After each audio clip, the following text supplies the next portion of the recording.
us with the Mississippi River. Once we got to the part where we determined which pipelines were supposed to be removed, relocated, we asked again to make sure. Excuse and me, once- Chris, Yeah. excuse me. I'd like to make an announcement for the people who are viewing this on the internet that the previous meeting of the advisory committee has run late. We're still in debate, and we will get to the funding committee just as soon as we possibly can. Speaker right now is Chris Collins, responding to a question that was asked him earlier. Please go on. So what happened with us, when we got to the relocation time, we were notified by the Corps engineers that it was time for us to notify the pipeline owners. So what they do is they go to the non-federal sponsor, say, okay, now it's on you. Here are the pipelines. You need to communicate with them, tell them when this needs to be relocated. They gave us a time frame and when to try to accomplish this. Most of it is revolving around funding, when they have available funding, and trying to meet certain deadlines. Of course, when you're dealing with pipelines and permits, boring samples, so on, all the engineering, it can get pushed back, and a year can turn into two. But yeah, we had to notify them. We had to give them a time frame which we thought would be acceptable to have them relocate those pipelines. Then they came back and said, yeah, we can either meet this or we need additional time. The Corps kind of works around it. They try to do the best that they can, but everybody tries to, get along with the time frame and the cost and the schedule. And the Corps does work with the non-federal as far as timing, as far as financing. They worked with us really closely because at one time we didn't have our funding together because our cycle works differently than the federal government's because their fiscal year ends in end of September. Ours, of course, is in July. We have our legislature, which appropriates funding in the April, May, June timeframe. So that whole thing, trying to match up with the Corps when they get their money. Do we have money? Do we have money sitting around for a year, waiting? All of that can be a little bit of, give you a little angst. But as long as everybody's on the same side, you communicate, it tends to work out. All right. Thank you, Chris. Thank you. Again, this is the advisory committee to the funding board. Does the advisory committee have any advice to give to the funding board? And if so, I need it in the form of a motion.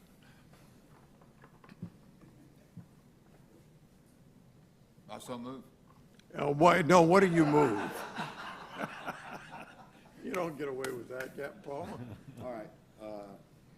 Okay, so we want to make a motion that we want to proceed and present this information and make recommendations to go to 45 feet and the channel extension. And so your motion is that we are recommending to the funding board that they acknowledge that industry, I'll use that term loosely because it'll probably be done through the Harbor Safety Committee, that industry will begin the process of submitting a 7001 application to the Corps. This application has to be filed, if it's going to be filed this year, it's got to be filed by August 30 or 31st. If we miss the deadline this year, ladies and gentlemen, there is no reason we can't do this again next year. It just pushes us back a couple of years in the process. You can still get in for Word of 24. There's twice a year 7,001s are taken, so you could probably still get in 24. I wasn't aware of that. Thank you. So is that your motion? So the motion is to present these concepts of the deepening of the waterway to 45 feet and the channel extension and apply for the 7001 water bill. Is that the correct motion? That would do it. Okay. agree with that motion. Okay. All in favor? Aye. Any opposed? Thank you. The motion passes. That's going to be the recommendation to the funding committee. Motion to adjourn? Second. Thank you. Are you something that you guys talk about? Yeah. You always have a tendency to put me on the spot. You know, Channing. Have you got a presentation, Brad? Have you got something to talk about? I'm going to bring this survey out and I just want to show you something. Okay.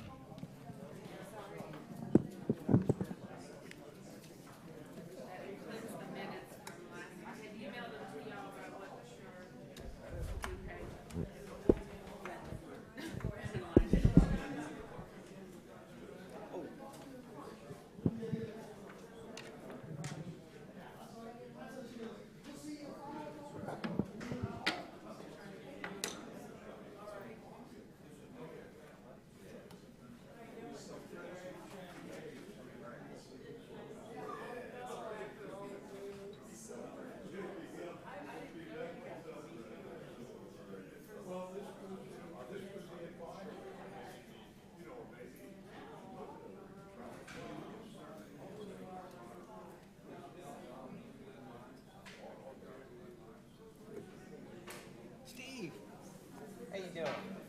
I was sitting behind you. How are you doing? Well, I was looking up at the screen and I saw a guy with a lot of white hair. That must have been you. It was me. It was me. It's good to be back in this office. How you been? I'm good.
The quarterly meeting of the Calcasieu Ship Channel Funding Management Board to order. And Ms. Bone, could you call the roll, please? Present. Present. Present. Okay. The first item on our agenda is the approval of the March 9th, 2022 meeting minutes. Can I get a motion? I'll make a motion. Second. All in favor? Aye. Minutes are approved. And the next item is, for those of you who were not here, I think everybody was, and for those of you on the internet who may not have seen it, we've had a very lengthy discussion of some matters coming before us that will be briefly and shortly presented by by Mr. Hayden about two projects being considered for the 3x3x3 exercise to be potentially included in the next WRDA appropriation. And I was unaware, but I missed the I'm also, in addition to being president of this board and on this board, I am the refinery representative on the Harbor Safety Committee. And the last meeting, I was traveling on business and could not make that meeting. And my understanding is that this presentation, abbreviated version of which we're about to see, was presented to the Harbor Safety Committee and approved by the Harbor Safety Committee, which consists of all the stakeholders on the channel. So with that background, I'm not sure who wants to have the podium first to talk to us.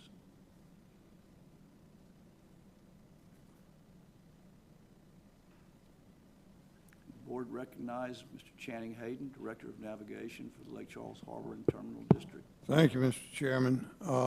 As briefly as possible, you have summed up basically what's going on at the Harbor Safety Committee meeting and at the Advisory Committee meeting that preceded this meeting. Two projects were considered. One is to extend the East Jetty in the Gulf another mile or mile and a half to provide protection to vessels who have to make a fairly complicated maneuver in order to go from the 800-foot channel that exists in the Gulf to the 400-foot channel that is at first defined by the rock wall jetties and then proceeds into the channel all the way up to city docks. The purpose of extending the jetty is to give the ship some protection from the set in the Gulf that is from the southeast and allow them to make this maneuver more safely. The second project is a deepening project on whether or not we should ask the Corps of Engineers to study the deepening of the Calcasieu Ship Channel. The Advisory Committee discussed both of these projects, and it was a unanimous recommendation of the Advisory Committee that we move forward with both of these projects. And moving forward only means beginning the process to get these two projects in front of the Corps of Engineers and eventually in front of Congress for authorization. We are not asking you to spend any money right now. If we get to the point where there is a feasibility study done on one or both of these projects, and it's not yet clear whether we need two studies or just one study. The Corps' general rule is 3x3x3 for the studies. Can't cost more than $3 million, can't take more than 3 million years. The report can't be more than 3 inches thick. So if we are unfortunate enough to have two studies, the most we would be asking this board to authorize sometime in the future is $3 million, because there's a 50% cost share on each study. So we'd have to put up $1.5 million for each study. Before we spent the time, effort, and money in making the submission to be included in the WRDA 7001 report to Congress, we we wanted to come before the funding board and say, okay, we expect if this goes forward, there could be an expenditure of $3 million. It could be more if the Corps decides that this is too complicated for the studies to be included under the 3x3x3 rule. But if it is, you'll have another bite at the apple. We just wanted to tell you what we're doing and get a sense from you whether you thought we were out of our minds or not. Now, the industry has vetted these two projects both at the Harbor Safety Committee and at the advisory committee level, and they have survived, and they come to you all with the recommendation that you allow us to continue, knowing that somewhere down the road, we're going to be coming to you for additional funding. But at that time, we could vote no. Yes, sir, you certainly can. Okay. I don't, Go ahead. go ahead. I've got a few questions for you, Chairman. Yes, sir. The first of which, at which point would the Funding Management Board be required to take action? And then, when, as I recall, each time we ask the Corps to do something, we have to pre-fund it. So if we do the 7001 or request that study, we got to pay the money then? No, sir. We've got to get on the list. The application we're making is to get on the list that the Corps gives to Congress that says, these are pretty good studies. We don't have a problem with any of these. Once we get on that list, then if Congress says, okay, they agree, then there'll be a feasibility study, at which point the Corps will come to us and ask us for our cost share. So it's going to be, the next worder is in FY '24. So that's 2 years from now. So if we get on the list and we make it into worder FY '24, we're 2 years away from spending money. So, you mind if I continue? Can I continue? I've got a couple questions. So, the Harbor Safety Committee's vetted it. The advisory board has recommended it. What is going to change between now and the point at which a decision would need to be made by the funding board? It will have been submitted to the Corps of Engineers. It will have been somewhat vetted by them as to whether or not it's a project that can be done by the Corps of Engineers. And if it passes all the Corps of Engineers tests, it could get submitted into worder if someone in Congress decides to say, let's authorize this particular project. Once that happens, then we'll go into a feasibility study, et cetera. So at some point, the Funding Management Board will have to make a decision as to whether or not to submit the 7001, and then at a later date, No, Funding Management Board is not submitting the 7001 application. That's probably going to come up through the Harbor Safety Committee. just the funding side of it? Yes, Okay. you'll only be involved in the funding when we get to that point. One other question from the previous meeting. There was a discussion by Chris from DOT that he mentioned that the cost share increases pretty substantially for the pipeline removal if we go to 45 feet. As I understood, it was maybe 50/50 or even... I think the difference is there are different criteria if you're going to 45 feet, 50 feet, 55 feet and above. There's different cost shares.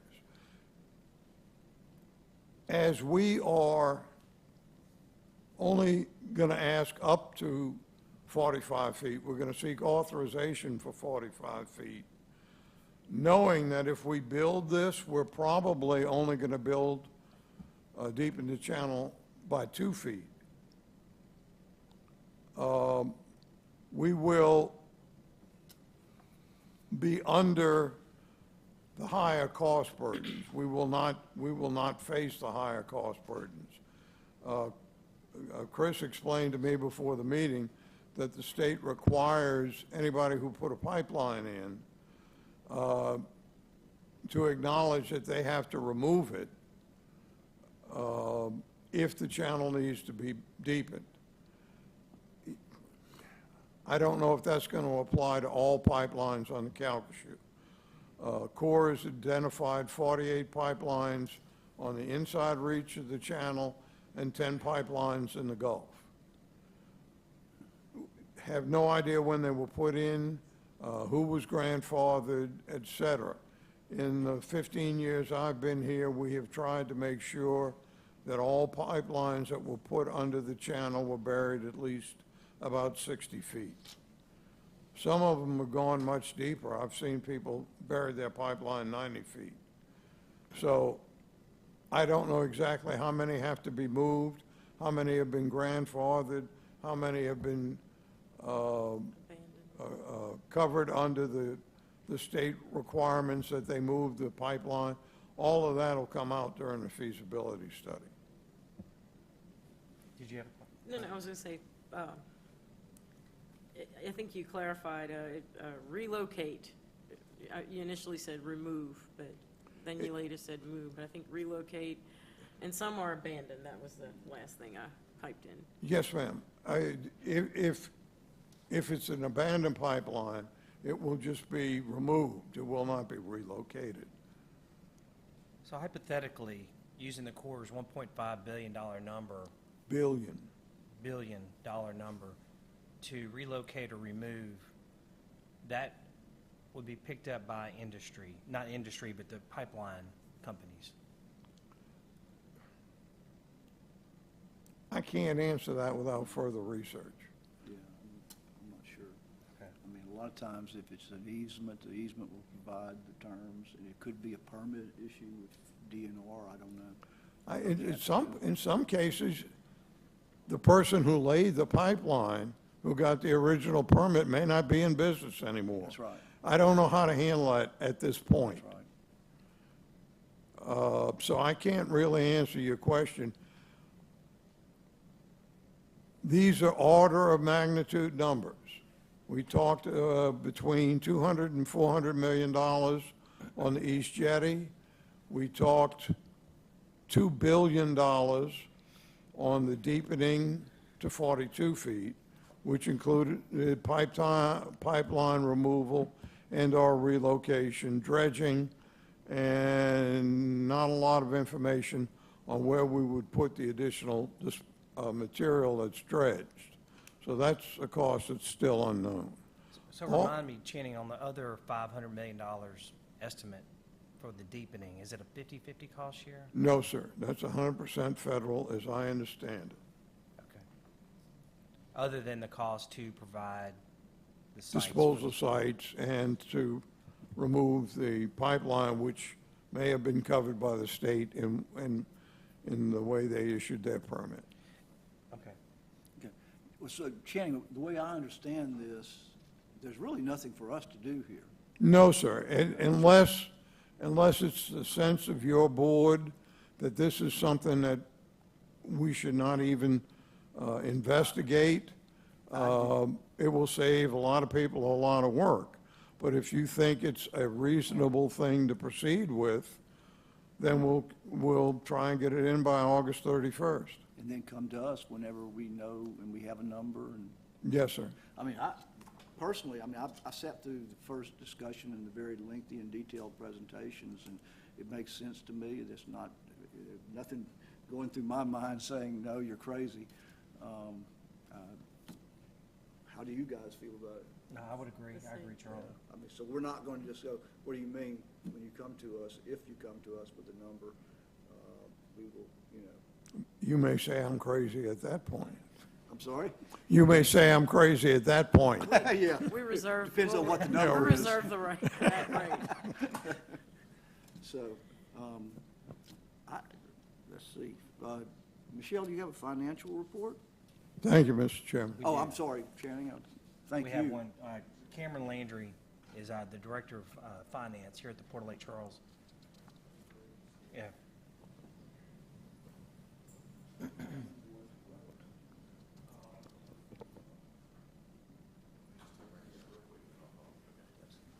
So currently in the account, there's roughly 12.7 million, and outstanding right now, we have only 2 industries that haven't paid, adding up to about 500,000 outstanding. We're still also waiting on the state share of 5 million, so 12.7 currently, and we're waiting on 5.5 million, and that's our current standing. So 12.7 is the current balance, and we're waiting on 5.5? Yes, sir. 12.7 currently, and then 5.5 outstanding. Thank you. Where does the state share come from? It comes from the governor's, John, Renee was asking where, specifically from what department the 5 million comes from. Your department, Mrs. Commissioner? The Department of Transportation. We have a cooperative endeavor agreement with DOTD that facilitates the funding from the state. Once it's appropriated, we get that money from DOTD. And does this have to do with the fiscal calendar? Is that maybe a reason you Correct. haven't gotten the Yes. funding? Okay. Yes, no, there's no problem. We Okay. should get it as soon as the fiscal Let me year know. turns over. I will, don't worry. I just want to give you guys a quick update on our activities. We're still in the process of acquiring the rights to disposal area 12A and 12B. We're in negotiations with the landowner. The Corps has actually initiated expropriation proceedings on that property, and that's moving along as all expropriations do. And we're still, like I said, hoping to resolve that matter in a way that benefits all parties. So that's 12A. I will tell you that 12A and B has proven to be more costly than we originally estimated. I hope that that is not indicative of how all these disposal area acquisitions will go, but you just need to keep that in mind. You know, originally we thought it would, I think we estimated about $6 million. We're well beyond that now in our negotiation. Now, it's more property than we initially thought, but we're moving along on acquiring that property. After we move a little farther along on 12A and B, we hope to move on to some of the other disposal areas that have withdrawal clauses in their easements, those being disposal area 13, possibly number 8, possibly number 9, and so on. So I'm telling you this comes into play when you consider taking on additional projects like a deepening project. We are still trying to acquire the property rights for the disposal capacity we need now. We will be able to spend the money that's in the fund to keep us under that $20 million cap, but when you're talking about a local cost share of $1.5 billion, a lot will have to change. That doesn't mean we shouldn't take this first step and go on down the line and figure out if this is feasible. We just need to keep that in mind, that it is going to be we'll need a lot of help from the state, we'll need a lot of help from federal grants, we'll need a lot of help from local industry. Everyone is going to have to lift a little bit on this one. So just something to consider. If you have any questions, I'll be happy to answer. John, which one is the one where,